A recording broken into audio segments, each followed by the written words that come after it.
very natural inclination, and similarly coming right back down the pattern the first time, very natural inclination. I'm going to encourage you not to do that. Just go down, good one, down, good one. Then your brain will say, okay, and then you come back up for the rest of your life. It's way more musical and interesting to do it the other way. Anyway, hey, here we are. We've just started rolling 20 seconds ago. First and foremost, rhythm guitar stuff. We talked about, right hand holding the pick this way, not this way, and not using your middle finger, at right angles with your instrument like that. And we talked about slinging our arm around the instrument such that it keeps the neck up here as opposed to down there, which is what happens for everyone naturally. It's like you're hanging the guitar on your leg as opposed to smack in the middle of it. And also, like we talked about, as far as like how far this way, that way, you should be in a position where if you have to kind of peek over to see the fretboard. And at home is when you're going to actually make any progress on this. Great. So before we do any actual difficult chords and so forth, do you know the chord E minor from songs? Mm-hmm. Cool, awesome. So we're going to pick E minor for your basic rhythms because it's easy. First and foremost, rhythm guitar wise, we talked about the notion of one fluid movement that's not here to here, but here to here. And that's how we get the same amount of attack hitting all the strings, just grazing them. So, pause your video and at home and do just some down strums where you make sure you hit all 6 strings. It can just be like the bells, you're just going like, I'm doing this, pause as long as you need to, reset, do it again. So pause your video and just do a bunch of down strums with no pressure to be going down, down, down, down. It's just these are your training wheels. You're going over what you're going to be doing when you actually approach playing guitar in a moment. Cool, so having done that, now you're going to try to go down, down, down, down in rhythm, which will be like about that pace. And then we're going to start adding ups. We're going to go down, up. And before you even start going down, up, just try to go down, up, pause. And really consciously focus on what you're doing, like we talked about during the lesson. That's the biggest time sucker, believe it or not, is like falling into the guessing headspace rather than really focusing on what you're doing. And it's so easy, and it's so not fun to do it this way, but we're just going boring part, memorization, interesting part, playing. So it's going to be okay, just be bored. So now we're going down.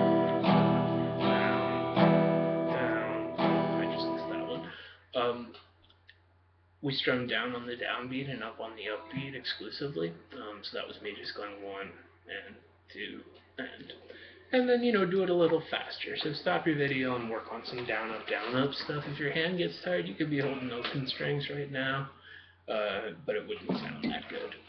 Great. So there's rhythms 1 and 2. 1 is just I'm strumming down. 2 is I'm strumming down up. Starting with getting 1 good down up and thinking like, what did I do wrong? Another focused one like that, and then looping it. Then we're going to do a third rhythm that's half one, half the other. It'll go down, down, down, up, and that's like.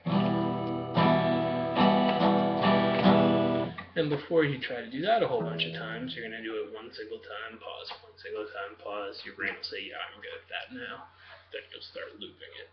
Please pause your video and do that. Seems like I'm giving you a bunch of work, but really all I said was like, do downs, do down ups, then go down, down, down, up, and then we just introduced this concept, and that's pretty much it for right hand strumming. Let's talk about your left hand. We've got this song that we're gonna train back, so C chords.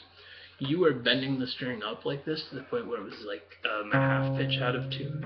And we talked about, thumb over the top, juxtaposition, and getting out in front of the instrument. It's everybody's natural, and you want your thumb more parallel to your middle finger, not your index finger.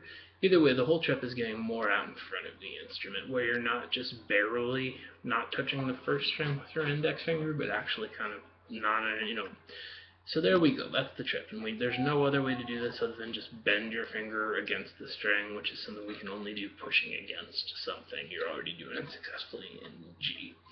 So, you know, maybe just play with C for a second. And like we talked about during class, if your thumb just makes contact with the string, which will happen in the natural position you're playing in, not this or anything, just then it's going to go click. No, no, no, no. And that's what the vast majority of us are doing when we're playing these chords. Pardon me. Cool. Yeah, so before we try to do your whole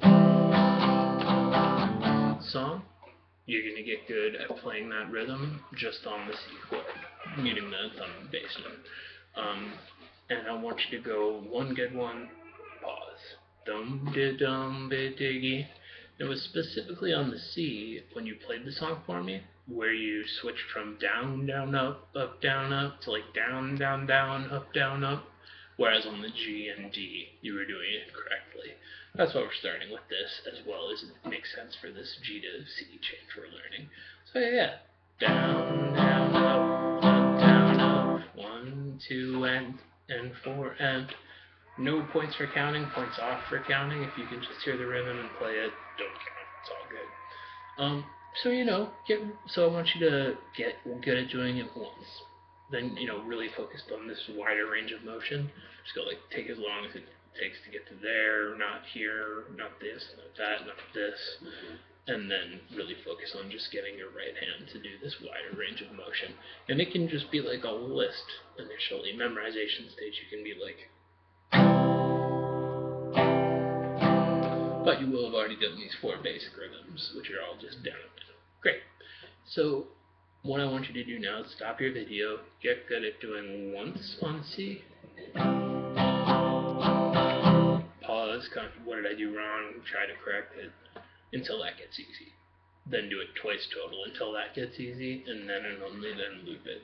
And I want you to be really kind of have some facility at just playing it on one chord before you switch to other chords. Cool. So right at 7 minutes we get to GX here, where the good young wicket. That was hard for me. So the bad news is we have to relearn G. The good news is that if we start the song with C, you'll go like this, whereas if we started the song with G, you'd probably, if I didn't tell you not to, go not this but this, not this but this. Try to avoid those unilaterally. If you had like an initial way you did it, and then changed, try to just cancel the other one out. But that's cool because this song's going to force you to do that anyway. So now, having worked on strumming, you're going to just do this until your brain falls out of your ear.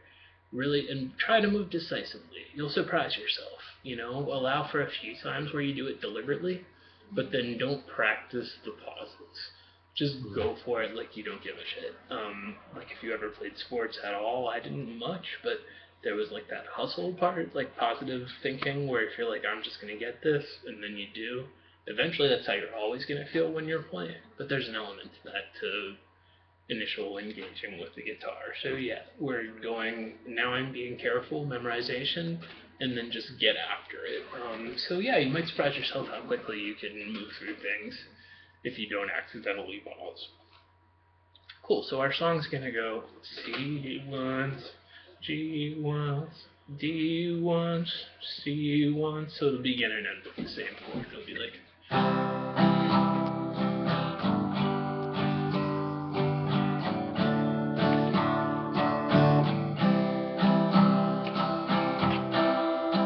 and I'm not,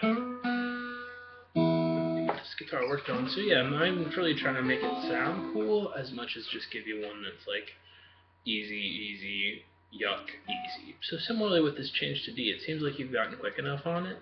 But you know, if you have to do any focus on, okay, G to D, just do that on its own. D, you definitely want to consider this, I'm touching the 6th string with my thumb, because you can totally hit all the other strings and it sounds just fine. With C, if you hit the 6th string, still kind of sounds okay. D, if you hit the 6th string, but 5 strings totally sounds fine with the 5th strings and chord tone.